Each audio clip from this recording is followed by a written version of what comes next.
Buenas tardes.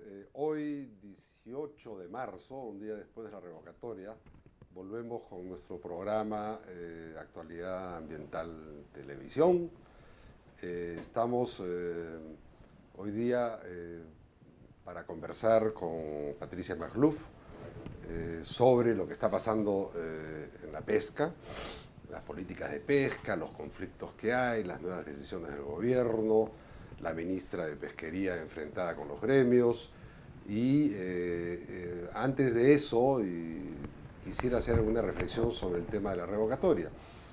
En verdad lo que ha sucedido ayer, más allá de decir que es una fiesta democrática, en verdad lo que ha sucedido es una especie de angustia democrática. Es decir, toda la población sin ganas de ir a votar, sin ningún espíritu así realmente democrático, se ha visto obligada a ir a votar, y el resultado ha sido algo que nadie esperó ni imaginó, que de alguna manera significa la afectación de la gobernabilidad o la capacidad de gobierno de la Municipalidad de Lima. Esperemos que las alianzas entre Susana Villarán y el PPC logren de alguna manera darle sostenibilidad, ¿no?, a lo que queda de su gestión, que son 2 años.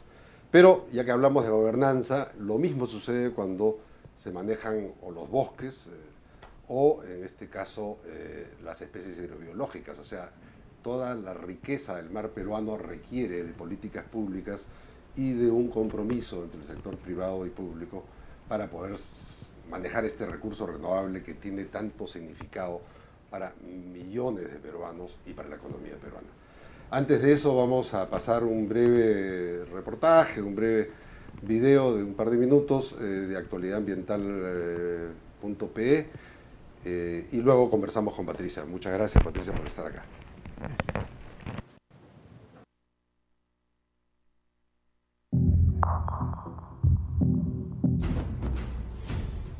El último año, el recurso anchoveta ha bajado sus niveles de biomasa, es decir, se ha encontrado menos peces en el mar.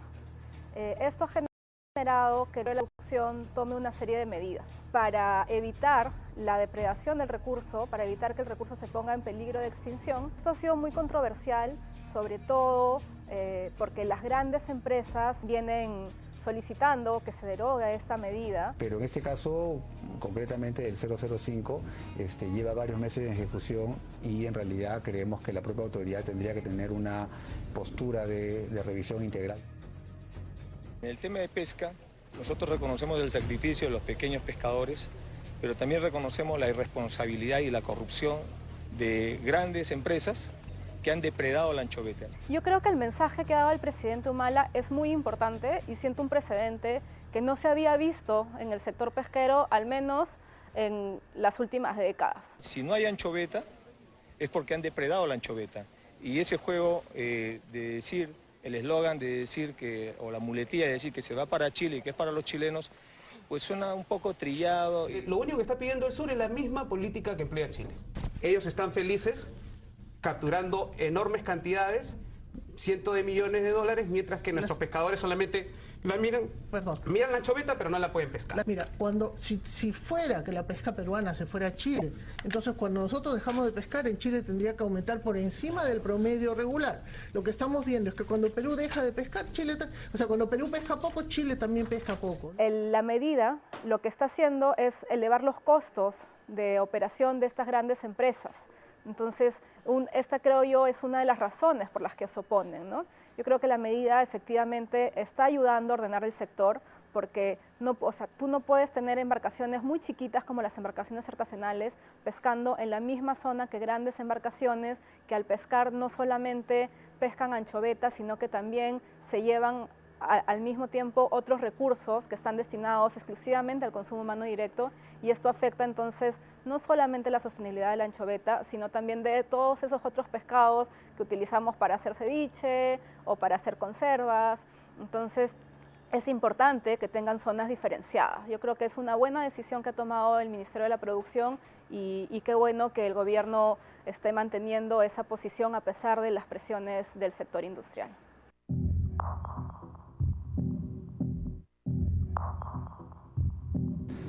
Hemos visto algunas opiniones y ahora tenemos con nosotros a la doctora Patricia McClough, que es la fundadora y actual directora de la Unidad de Biología de la Conservación de la Fundación Cayetano Heredia y del Centro para la Sostenibilidad Ambiental de la Universidad Peruana Cayetano Heredia.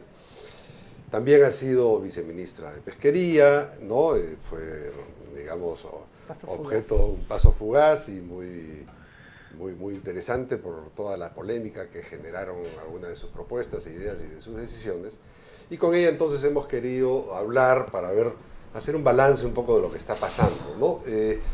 La primera reflexión que quería pedirte es, quizá empezamos analizando esta zona nueva o esta nueva autopista que se ha creado de las 5 a las 10 millas para permitir o para tratar de ordenar un poco, digamos, la pesca artesanal y la de menor escala, en este caso de menor escala. Y ha generado una serie de, digamos, protestas. Se dice que no tiene un fundamento técnico o que ese digamos, argumento técnico no ha sido expuesto claramente. Y hay un rechazo fuerte de la industria pesquera. ¿A qué se puede deber todo esto? ¿Cómo ves tú el contexto primero para después meternos en detalles? Mira, el famoso decreto 05 tiene varias partes, ¿no? En principio, lo más importante es la reclasificación de las embarcaciones que originalmente eran todas agrupadas como artesanales de 0 a 32 toneladas, con diferentes tipos de aparejos en dos grupos, ¿no? De 0 a 10 toneladas con aparejos principalmente manuales, que ahora son denominadas artesanales, y de las 10 toneladas a las 32, lo que ahora se denomina de menor escala. Lo importante de esto es que esto era urgente hacerlo porque por mientras se mantuviera la clasificación única como artesanal, todas estas embarcaciones quedaban en manos de los gobiernos regionales y estos gobiernos regionales cada uno la manejaba como quería, era un desorden tremendo y realmente no había control alguno en una serie de actividades que ya eran de nivel comercial, industrial, en algunas de estas embarcaciones que estaban casi cerca de las 30 toneladas, ¿no? Que tienen aparejos industriales, tienen los macacos, tienen las Son más de 30 metros, entiendo, ¿no? De eslora. Sí, exacto, más de 30 metros, pero más de más de 10 toneladas de bodega, de capacidad de bodega, ¿no? Entonces, o de metros cúbicos, perdón. Estas embarcaciones ahora pasan a ser controladas por el ministerio y hay un gobierno central que teóricamente les va a dar a estas embarcaciones el mismo nivel de control que tiene la flota industrial, es decir, un sistema, una baliza satelital para controlar su posición, que van a tener vedas, van a tener los mismos controles que tiene la flota industrial. Lo que tiene que tener es una cuota, cuota de pesca, porque si no están pescando por encima de la cuota que teóricamente es la máxima sostenible, que es la que determina el IMARPE y le da a la flota industrial, que es para la que se ha hecho el famoso decreto 1084, que crea la ley, que es la ley de cuotas, que distribuye las cuotas de pesca, la cuota máxima, ¿cómo es que se llama? El límite máximo de captura anual o total, o de temporada, campaña. Y esta cuota que la determina el IMARPE en base a los cruceros que hace 2 veces al año. Esta cuota se divide entre las casi 1.200 embarcaciones que están enlistadas en este decreto 1084, que incluye a las de 32 a 110 toneladas, que son las famosas vikingas, que son de madera, y las demás de 110, que son las de fierro, las famosas bolicheras clásicas, las de gran volumen y que muchas veces están más equipadas. Por ejemplo, algunas tienen bodegas con refrigeración que permiten el mejor cuidado de la anchoveta, y que eso es lo que deberíamos de tener. Pero toda esta flota de mediana, ¿no? de menor escala, es una flota totalmente informal en este momento. Absolutamente informal. O sea que estamos estableciendo reglas para un mundo informal. ¿No sería más inteligente hacer primero todo el censo, la identificación y después establecer la libertad para ir a pescar en esa franja? ¿Eso no sería lo lógico? Eso es lo que creo yo. Yo no creo que se ha debido o sea, ya estaban pescando informalmente y ya estaban haciendo una pesca ilegal hace años. O sea, todo el mundo sabía que estas embarcaciones, y esto se ha puesto cada vez peor porque el precio de la harina subió tremendamente, entonces lo que les pagan estas embarcaciones por el recurso que ellas capturan es altísimo, ¿no? Es casi el doble de lo que pagan las empresas para el consumo humano directo. Entonces, hay varias cosas, ¿no? Uno es este asunto de que se les deja pescar por encima de la cuota total, sin los controles todavía necesarios, y dos, se les ha dado este acceso exclusivo a la franja de las 5 a las 10 millas. Esta es la gran discusión ahorita, ¿por qué se les ha dado el acceso exclusivo a estas embarcaciones que todo el mundo sabe que son informales, que todo el mundo sabe que en su mayoría, tal vez el 95%, están pescando principalmente para harina en forma ilegal, porque como no tienen cuota, están entregando a fábricas que en su mayoría no tienen una flota propia, y entonces compran el recurso de estas embarcaciones y les pagan un montón de plata, ¿no? Claro, les pagan mucho más que para consumo humano directo. Exacto. Por eso no hay un incentivo y el mercado no te permite ir al mercado de consumo humano directo, entonces vas a las harineras. Exacto. Además, las plantas que producen para consumo humano directo tienen una capacidad de procesamiento todavía muy limitada, entonces con unas pocas embarcaciones, por ejemplo en Pisco, la fábrica más grande de anchoas trabaja con 3 lanchas. Entonces, eso es todo lo que necesita para todo el año. Con eso se abastece perfectamente. Tienes en Pisco tal vez unas 5 o 6 plantas que están haciendo conservas, que están haciendo anchoas, que están haciendo congelados, que tal vez con 20 lanchas podría suplirlas.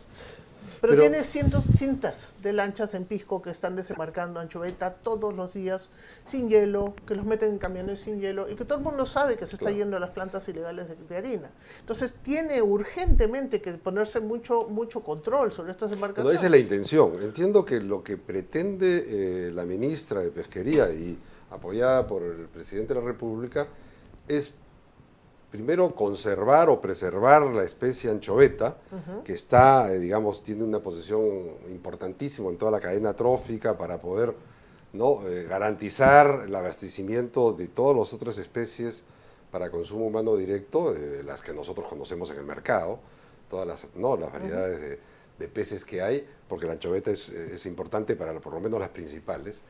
Y además lo que quieren es tratar de ordenar todo este mundo artesanal, pero las críticas vienen, bueno, la pesca fuera de las 10 millas, la anchoveta está más dentro de las 10 millas. ¿Es verdad ese argumento o es un tema de sobrecostos que finalmente la empresa o la industria se encuentra con una norma que le genera sobrecostos? Ambos. Y por eso reacciona.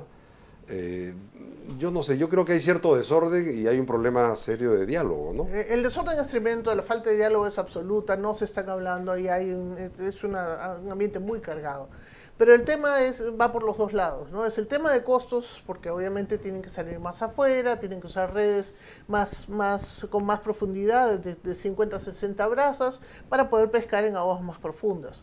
El tema está que la anchoveta es muy dinámica, es una especie que se rige por el movimiento de las aguas de la costa peruana. Y como tú sabes, hay pues 5 o 6 corrientes, la temperatura sube, baja. Mira cómo estamos en Lima, un día estamos con frío, otro día con calor. Cada vez que cambia la temperatura, quiere decir que entra una masa de agua caliente de la costa peruana. Entonces, eso hace que se mueva la población. Exacto, la anchoveta tiene un rango de temperatura óptimo que define su distribución horizontal y vertical en el mar. Entonces, cuando entra esta agua caliente la empuja pegada a la costa, cuando entra agua fría sale más afuera, cuando hay un niño se mete más en aguas profundas y se dispersa.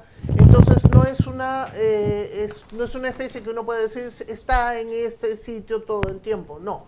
Está cambiando permanentemente, de un día para otro cambia su distribución. Lo que hay que hacer es ver los mapas de temperatura del agua del mar peruano y uno puede. Pero tú eres una defensora de la anchoveta, o sea, sí, claro.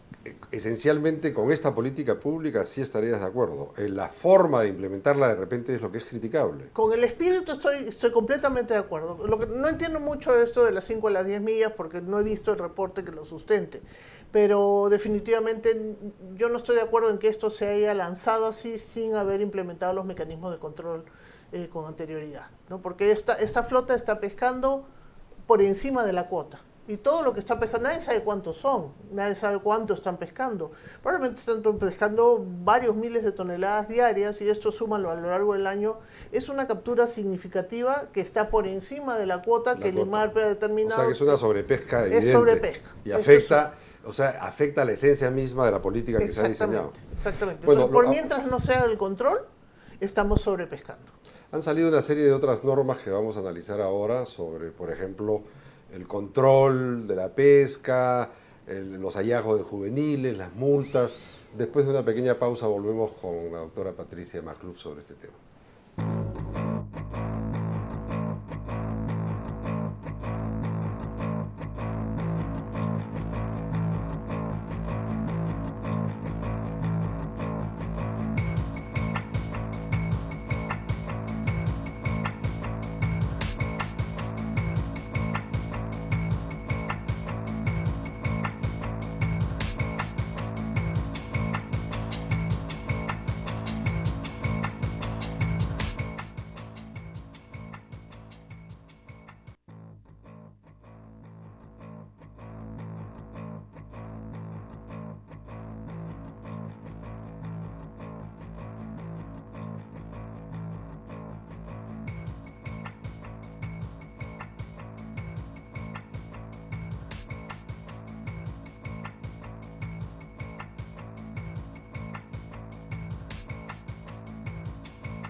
Bueno, retomando el tema, en verdad el presidente Ollanta-Humala, cuando se expresó en la prensa, quizá usó un lenguaje no muy apropiado porque dijo que la anchoveta está en vías de extinción, creo, que fue en vías de desaparición, en vías de extinción, lo que probablemente le salió como una expresión, quería decir otra cosa, pero me imagino que ahí hay un comentario que podrías hacer. Sí, sí, sí, yo creo que el término correcto hubiera sido amenazada.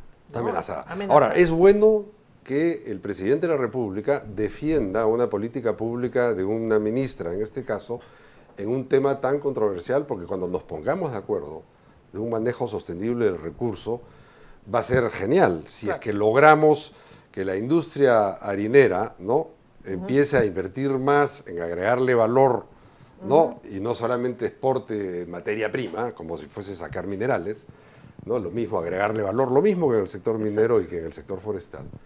Y por otro lado, que el mercado y toda la culinaria peruana pueda sentirse cómoda con una oferta de especies que nuestra cocina demanda y que estamos ofertando al mundo, ¿no? Exacto. Entonces estamos en una encrucijada y una necesidad de mayor control. Ha salido una nueva norma sobre los juveniles, ya no se van a multar porque era perverso un poco. ¿Cuándo salió eso? La idea es de que ya, la 008 creo que es. Esa es nuevecita, Sí, esa no la he visto. nuevecita, por la cual entonces tú ya no, y estaba bien, era un pedido creo de la industria, la embarcación que encuentre juveniles tiene que reportar lo de los juveniles e inmediatamente, y ahí hay un tema de data y de información importante que comentar, lo que haría la autoridad es declarar una veda en esa zona, tomar conocimiento de lo que pasa, declarar una veda y no multarlas. La primera vez. Claro, me imagino que es la primera vez, pero la idea es de que ir alertando, porque entiendo que el industrial no necesariamente sabe cuántos juveniles hay en una zona determinada, ¿no? Esa información no sé si la tienen. En todo caso, si no hay veda, debería poder pescar. O sea, hay una contradicción. ¿Qué opinión te merece? Porque la idea era, para acabar, no propiciar, oye, yo traigo a puerto y entonces me multan. Y si voto tengo una multa mayor, una sanción mayor. Ahora lo que se trata es de manejar el recurso de manera más... y evitar esos descartes. Y evitar esos descartes. Porque esos descartes, a mí me han dicho por años que de cada 3 lances 2 se descartan.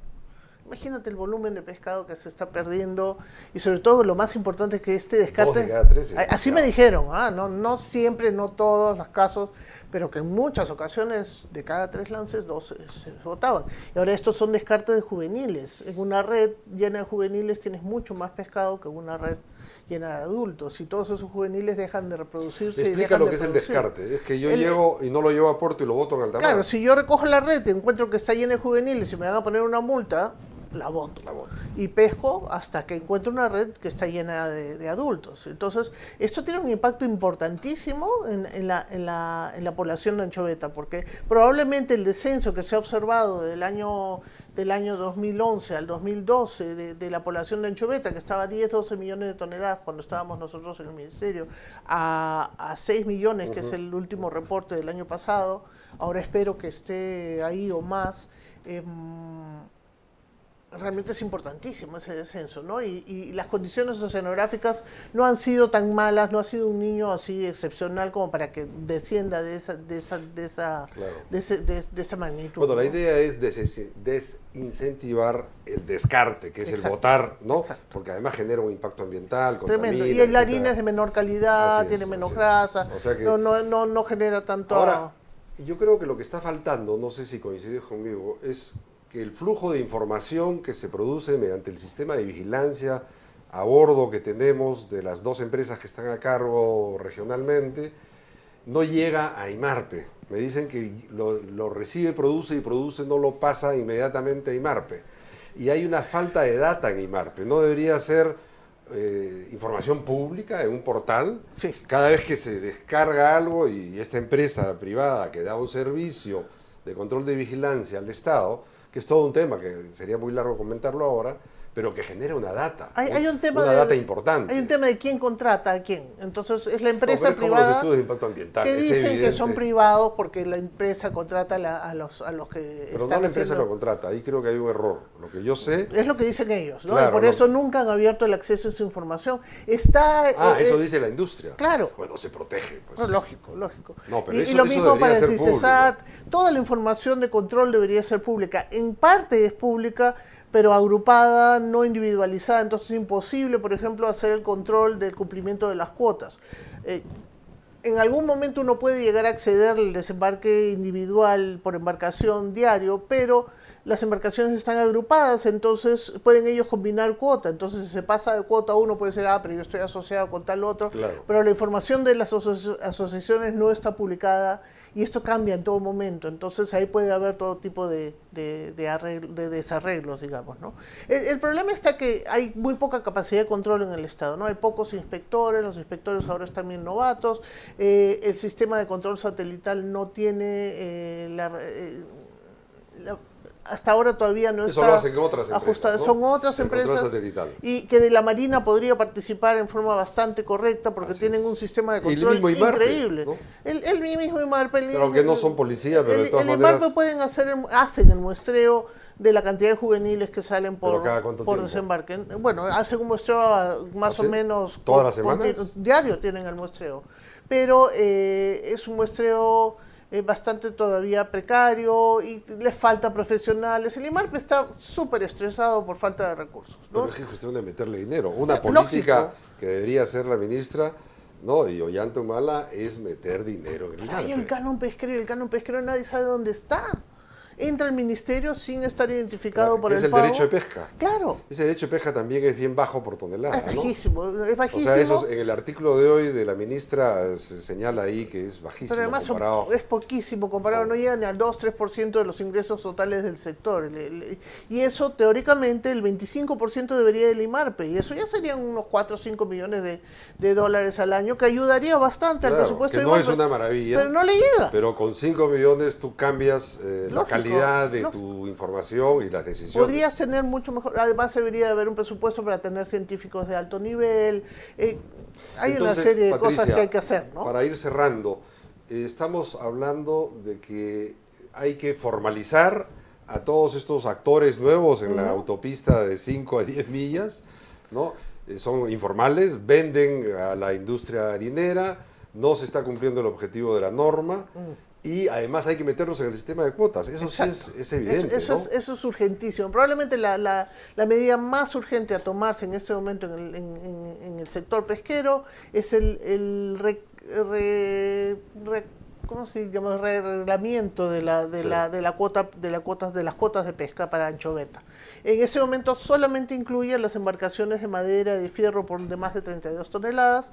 Debería de incluir a todos los usuarios, desde artesanales menor escala, madera y fierro, y permitir que la cuota que se les asigne sea utilizada para lo que les dé mayor valor. Entonces, si el artesanal quiere usar para hacer harina porque le venden más para harina y eso le sale bien el negocio, además si están en una zona, por ejemplo, como en el sur, en la zona de Moquegua y Tacna, que no hay fábricas para consumo humano directo y quiere vendérsela a las fábricas, ok, pero si el industrial, que tiene una cuota enorme y quiere hacer consumo humano directo, que también se le permita, que hagan las inversiones que permitan que el recurso sea más disponible también para los peruanos, porque los de menor escala no van a invertir en hacer consumo humano directo. Es la gran industria la que tiene que invertir y la que ha hecho en ese momento disponible todas estas latas que vemos por todos lados, y hay una serie de otras presentaciones que deberían de avanzar, pero que no avanzan porque las inversiones que requieres para montarlas son bastante grandes y entonces requieres de la gran industria para montarlas. Y de la Sociedad Nacional de Pesquería y ponerse de acuerdo. Exacto. Y ellos mismos habían dicho que quisieran poder usar su cuota para consumo humano directo. Ahorita el absurdo es que les ponen multas si es que lo hacen, ¿no? Entonces hay una gran urgencia de recalcular la cuota de pesca, incluyendo a todos los actores y dándole la libertad de usarla para lo que sea necesario. Ahora, el tema de la multa es el que se estaría modificando, ¿no? ¿O no? A la multa, ¿a cuál te refieres de las multas? No, si les ponen multa, por ejemplo, si un industrial quiere usar parte de su cuota para hacer consumo humano directo, para hacer latas, para congelar, para lo que sea, le ponen multa porque está redirigiendo el recurso que teóricamente solo es para harina. Esto lo hicieron ellos en el momento que sacaron la ley de cuotas. Eso sigue Dijeron, vigente, sí. Sí, claro que sigue vigente. Y están frustradísimos porque hay un mercado global importantísimo para la anchoveta que no se puede acceder porque no está permitido el uso de la gran cuota para el consumo humano directo. Lo que es evidente es que no podemos, por haber un desentendimiento con la ministra del sector, desde el sector, digamos, industrial, los empresarios no deberían pedir la cabeza de la ministra. Lo que hay que hacer es ponerse de acuerdo. Exacto. Porque creo que los objetivos pueden ser coincidentes y la visión de largo plazo común. No tiene ningún sentido. La Sociedad Nacional de Pesquería lo trata de hacer. Probablemente la Sociedad Nacional de Industria, que es un actor un poco más conflictivo y que tiene, digamos, una mirada distinta, una relación distinta con el mar, lo hace a través de las conserveras, me imagino. Ellos tienen, más que conserveras, son de congelado de merluza en el norte, ¿no? Y eso es todo un problema aparte, un desorden tremendo, y que ahorita la merluza, todo el mundo sabe que está en crisis, está muy pequeña, se está reproduciendo en tallas casi enanas, ¿no? Lo que le dicen el enanismo, pero no es enanismo, es una especie estresada que está reproduciéndose en una talla muy baja, y que indica claramente, estos son indicadores de sobrepesca en una especie. Y ellos insisten en que hay muchísimo, claro, el precio, el valor de sus empresas está muy reducido si es que no hay una cuota de pesca importante. Las cuotas de los últimos años han sido muy bajas. Pero una cosa que es crítica es el tema de la transparencia, ¿no? Como tú dijiste, ¿no? El tema de la gobernanza en el sector pesquero, todos esos mecanismos de transparencia, de participación de la sociedad civil no existen. Ahí solamente participan los miembros del sector. Entonces, eso tiene que cambiar. Tiene que cambiar de todas maneras, ¿no? Así esperemos, porque ordenar el sector pesquero es un reto tan grande como ordenar el sector forestal, ordenar nuestra ciudad, como el tema que nos ha venido, ¿no? Convocando en los últimos meses. Y creemos que en el tema de la pesca hay mucho por conversar, por cambiar ideas.